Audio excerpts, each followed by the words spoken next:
အမျိုးသားဖြစ်သူကရေအောက်မှာပုံနေတဲ့ရေသူမတွေတကယ်ရှိကြောင်းအတီးပြုပြီးတာနဲ့တပြိုင်နက်ကုန်းပေါ်ကသူ့အဖော်တွေကိုတနက်နဲ့ပြစ်ဖို့ချက်ချင်းပဲအချက်ပြလိုက်ပါတယ်ရေသူမတွေဟာထိတ်လန့်တကြားဖြစ်ပြီးအရက်မျက်နှာအနှံ့ကိုထွက်ပြေးကြပေမဲ့လူသားတွေ၏မနာတမ်းတိုက်ခိုက်မှုကြောင့်ရေထဲကနေကုန်းပေါ်ကိုမဖြစ်မနေခုန်တက်ခဲ့ကြရပါတယ်ဒါပေမဲ့လည်းသူတို့ဟာလူသားတွေရဲ့လိုက်လံဖမ်းဆီးမှုကနေမလွတ်မြောက်နိုင်ခဲ့ကြပါဘူးမရှုမလားပဲရေသူမလေးတစ်ကောင်ဟာဖမ်းဆီးခြင်းခံလိုက်ရပါတယ်အဲ့ဒီအမျိုးသားကသူမကိုအဝေးသို့ယူဆောင်သွားအားဖို့အတွက်စက်တလုံးသုံးပြီးအရေးခွန်ခွာဖို့ပြင်ဆင်နေချိန်အရေးကြီးတဲ့အဲ့ဒီခိုက်တံမှာပဲသူမရဲ့အမဖြစ်သူကကဲတင်ဖို့စူးစမ်းခဲ့ပါတယ်ဒါပေမဲ့နောက်တစ်စက္ကန့်မှာပဲသူမပါရန်သူလက်ထဲကိုကြားရောက်သွားခဲ့ရပါတယ်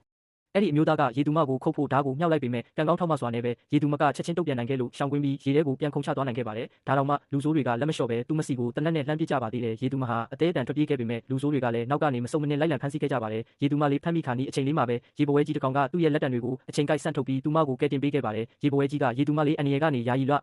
တမြောက်သွားနိုင်အောင်လောက်လေးခွက်တစ်ခုလိုအသုံးပြုပြီးသူမကိုကူပြင်ပက်ရောက်အောင်လွတ်တင်ပေးလိုက်ပါတယ်ရေသူမလေးကသူမကိုသူမဘေးကင်းပြီလို့ထင်မှတ်နေတဲ့အချိန်မှာပဲအပေါ်ကနေပြုတ်ကျလာတဲ့ပိုက်ကွန်အကြီးကြီးတစ်ခုတည်းကိုရုတ်တရက်အဖမ်းခံလိုက်ရပြီး